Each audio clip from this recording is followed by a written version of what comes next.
está más cerca el verano, pero la sensación es de que el invierno sigue presente entre nosotros, Pamela. Y aquí los estornudos a veces forman parte, ya todos asustados. No, es la alergia, la sinusitis, la rinitis alérgica de la que padecemos. Lima es una ciudad bastante húmeda, pero hoy para hablar de este tema y por supuesto para dar las recomendaciones del caso está con nosotros la doctora Rosa Orellana, a quien le damos la bienvenida y agradecemos que esté nuevamente con nosotros. Doctora, buen día.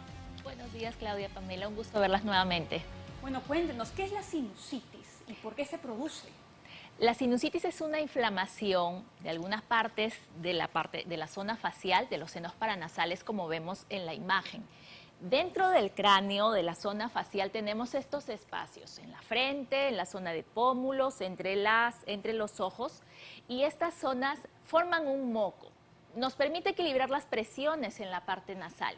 Pero cuando hay algún punto de drenaje de la salida de estas mucosidades que usualmente formamos, esto debido a problemas anatómicos, rinitis, etcétera, se acumulan las secreciones.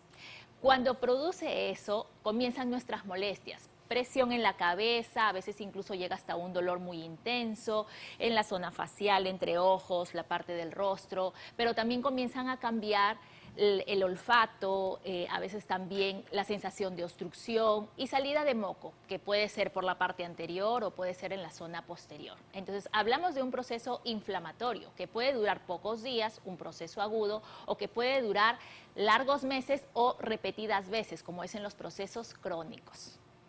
Ahora, es estacional porque, valga en verdad, ayer, por ejemplo, ¿no?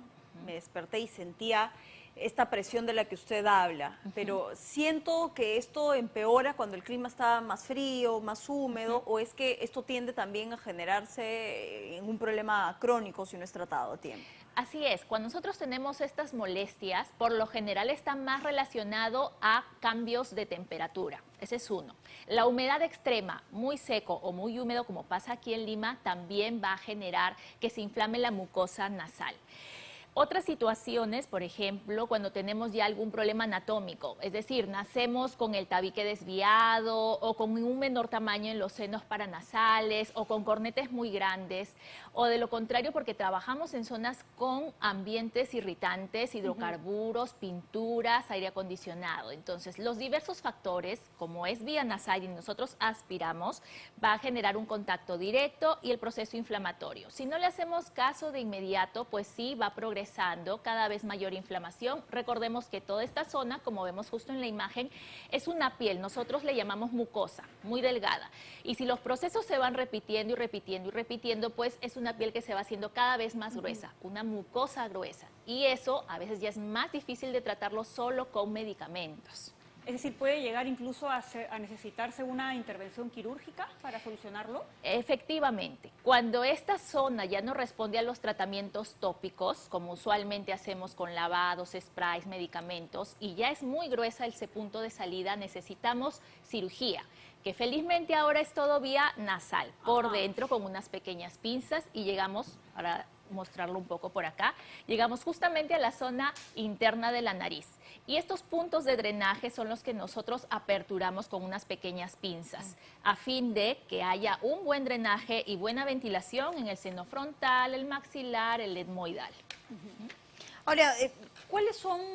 Hay gente que no quiere someterse a la cirugía, ¿no? Que quisieran tratar este problema. Y yo quisiera recomendaciones generales más allá de lo tópico que usted ha dicho. ¿Qué hábitos tendríamos que cambiar en casa o qué sé yo para poder mejorar el tema respiratorio?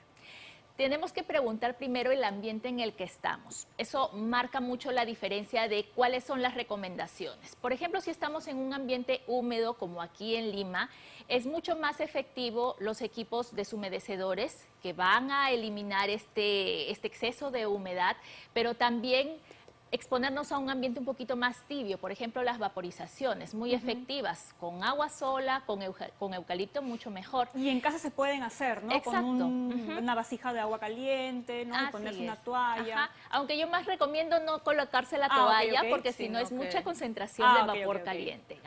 Pero con tan solo ponernos enfrente va a tener efecto. Ahora, si estamos en un ambiente extremo, seco, por ejemplo, estamos en Cusco, un ambiente muy frío y seco, cambia la situación.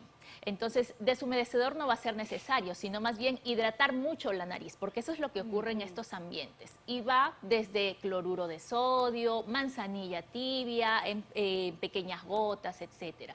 E incluso en estas situaciones, los tratamientos que damos, como vemos en la imagen, esto ya es un problema de sinusitis maxilar totalmente lleno esta zona del rostro, en el cual nosotros tenemos que preguntar sí o sí cuánto tiempo tiene de molestias. Si esta es la primera vez que le pasa, muy bien funciona con el tratamiento médico más las recomendaciones que les he mencionado.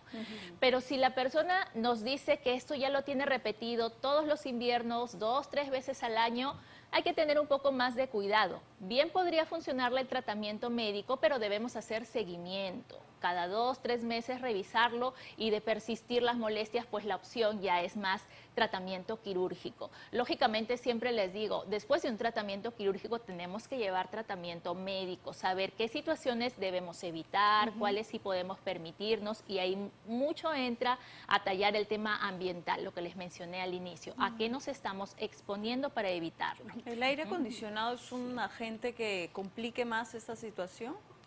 Sí, en personas que ya tienen un antecedente de rinitis. Una persona con rinitis crónica, alérgica o no alérgica, que se exponga al aire acondicionado es aire frío y seco.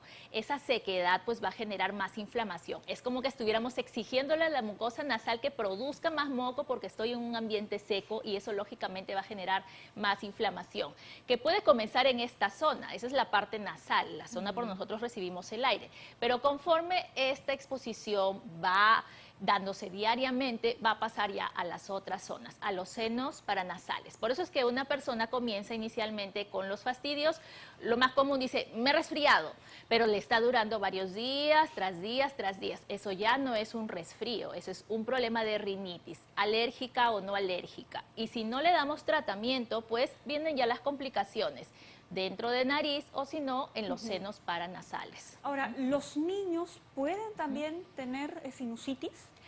A partir de cierta edad, porque los senos paranasales en la niñez se van formando, nacemos con ellos, pero no tienen estos espacios que vemos en la imagen. A partir de los 3 años, ligeramente se van neumatizando o teniendo un poquito de aire en algunas zonas, pero los otros principales recién los tenemos presentes a partir de los 10 a 12 años. Entonces, es más difícil que ellos puedan presentar un problema de sinusitis en edades mucho más pequeños. A partir de los 10, 11 años sí podrían presentar síntomas parecidos. Menores de ese año tal vez no considerar que es una sinusitis total, sino de ciertas zonas, las que ya están neumatizadas, dependiendo de la edad que tiene.